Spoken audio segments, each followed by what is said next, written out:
नमस्कार, मैं हूं प्रदीप कुमार और आप देख रहे हैं पॉलिटिकल आइडिया। मित्रों, जगदीप धनखड़ के इस्तीफे के बाद लगातार भारतीय जनता पार्टी की सर्च कमेटी उपराष्ट्रपति के उम्मीदवार को ढूंढ रही है और ढूंढते ढूंढते भारतीय जनता पार्टी की सर्च कमेटी ने एक ऐसे नाम को तय किया है अगले उपराष्ट्रपति के लिए जिसका नाम सुनकर आप चौंक जाएंगे। भारतीय जनता पार्टी ने इस बार यह तय किया है कि भारतीय जनता पार्टी उसी व्यक्ति को भारत का उपराष्ट्रपति बनाएगी जो भारतीय जनता पार्टी का मूल कैडर होगा। मूल कैडर मतलब जिसका जन्म, राजनीतिक जन्म में बता रहा हूं, जिसका राजनीतिक जन्म आरएसएस की गोद में हुआ हो। तो भारतीय जनता पार्टी ने एक ऐसे ही व्यक्ति का चुनाव किया है जिसका जन्म बाबा महाकाल की नगरी उज्जैन में हुआ।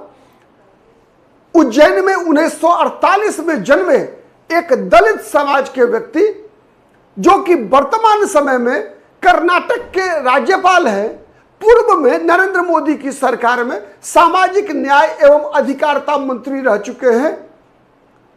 मैं बात कर रहा हूं थावरचंद गहलोत की।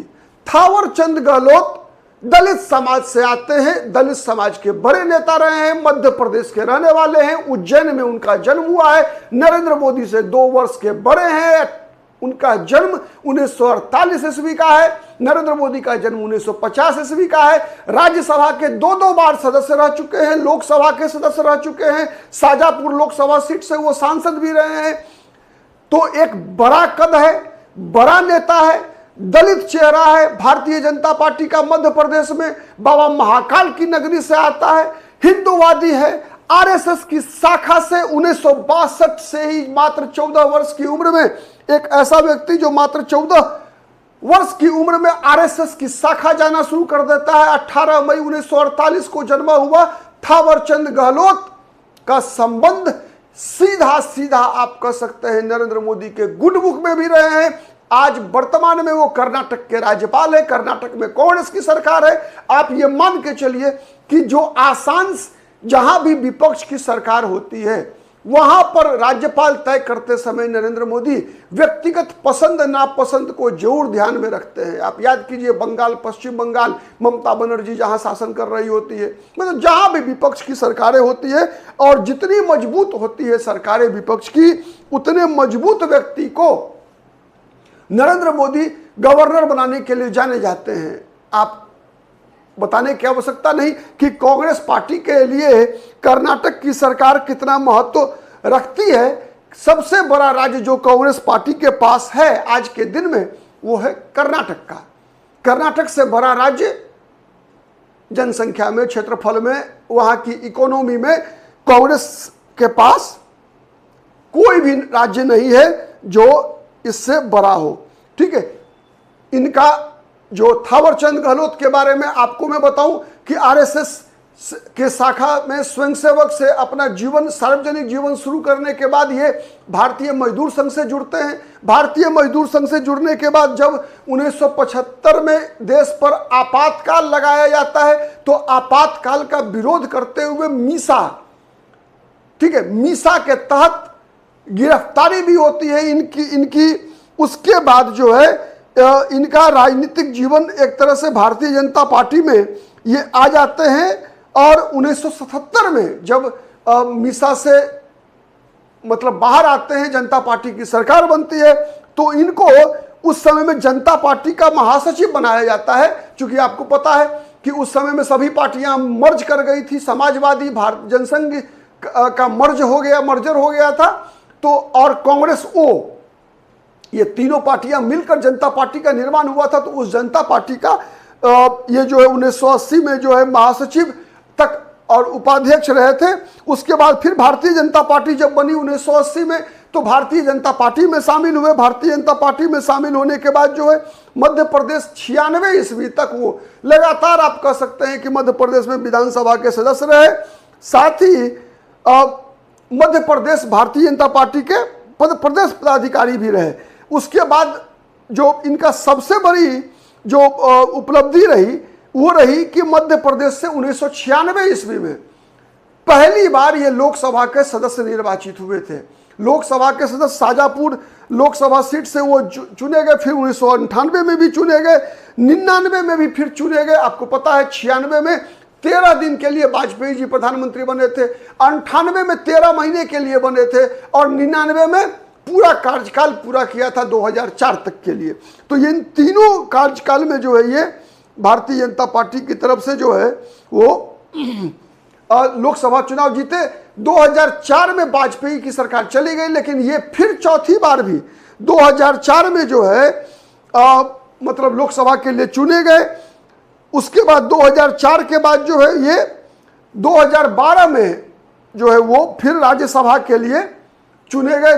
2009 में चुनाव नहीं जीत पाए थे ये, ठीक है। तो ये इनका राजनीतिक अनुभव रहा है। फिर जब 2014 में नरेंद्र मोदी प्रधानमंत्री बने तो 2018 में इनको राज्यसभा के लिए दोबारा चुना गया, और साथ ही सरकार में, भारत सरकार में जो है वो नरेंद्र मोदी के प्रधानमंत्री बनते ही शुरुआत में 27 मई को 2014 को वो सामाजिक न्याय एवं अधिकारिता मंत्री के रूप में जो है केंद्रीय मंत्रिमंडल के सदस्य रहे। संसद में काफी सक्रिय रहे थावरचंद गहलोत, और थावरचंद गहलोत और सत्यनारायण जटिया, जो सत्यनारायण जटिया भी मध्य प्रदेश के दलित नेता हैं, उज्जैन से ही संबंध है उनका, उज्जैन से लोकसभा के सदस्य रह चुके हैं सत्यनारायण जटिया। इन दोनों, ये दो चेहरे मध्य प्रदेश में ऐसे भारतीय जनता पार्टी के थे जिनके कारण मध्य प्रदेश में भारतीय जनता पार्टी में दलितों का एक तरफा, आप कह सकते हैं कि एक तरफा दलितों का समर्थन भारतीय जनता पार्टी को मध्य प्रदेश में मिलता रहा है।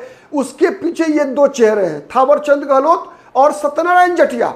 वैसे और कई नेता हैं, ठीक है, दलितों में भी, आदिवासियों में भी, फग्गन सिंह कुलस्ते वगैरह जैसे, अरविंद नेताम वगैरह, जो बड़े बड़े नेता रहे हैं वहां दलित आदिवासी समाज में। लेकिन बेसिकली जो अनुसूचित जाति समाज है उसमें सत्यनारायण जटिया और थावरचंद गहलोत, ये दो बड़े कद के नेता रहे हैं जो मध्य प्रदेश से निकल कर आए। और मध्य प्रदेश में आप देखिए भारतीय जनता पार्टी जो लगातार सत्ता में रही है, लगातार आप देखिए 1977 से लेकर 77 से लेकर आज 2025, मतलब 48 वर्षों के अंदर कांग्रेस से ज्यादा बीजेपी सत्ता में रही है। वहां